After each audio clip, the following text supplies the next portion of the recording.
Le 4 novembre, les élus locaux et régionaux, la SNCF, Réseau Ferré de France et les Ploiretais ont inauguré le nouvel aménagement de la gare de Ploirette. Une rénovation qui s'inscrit dans un schéma global de modernisation de toutes les gares bretonnes, petites et grandes. La Bretagne se prépare à l'arrivée de la ligne à grande vitesse prévue en 2017. La grande vitesse doit être mise à disposition de tout le monde. Ainsi, nous savons d'ores et déjà aujourd'hui qu'il y aura un plus grand nombre de TGV à desservir l'ensemble du territoire breton. Nous savons aussi qu'il y aura une complémentarité entre les TER et les TGV, ce qui veut dire que les abonnés au TER pourront utiliser le TGV. Et nous savons enfin que l'ensemble des territoires seront desservis par un plus grand nombre de TER. Par conséquent, oui, nous serons au rendez-vous de cette modernité qui est souhaitée par l'ensemble des territoires. Et contrairement à ce qui s'affirme ici ou là, la grande vitesse, elle est faite pour tout le monde. Ça a été un vecteur important pour plaider la cause de toutes les gares et de tous les territoires de Bretagne.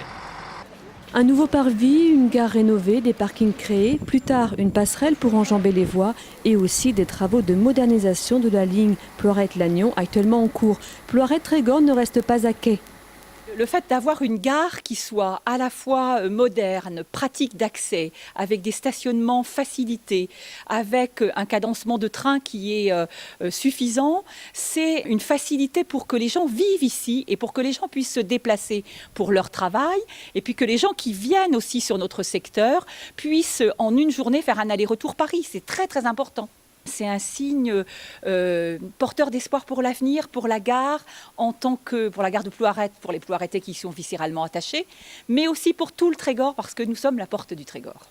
Un Trégor dont le bilinguisme français-breton est désormais affiché à la gare de Ploirette, au moment où les revendications du collectif Aïta, militant pour la langue bretonne, se faisaient entendre lors de l'inauguration. Ploirette est désignée comme gare pilote par le Conseil régional qui va généraliser sa politique linguistique en breton et parfois en anglais dans les gares de Bretagne.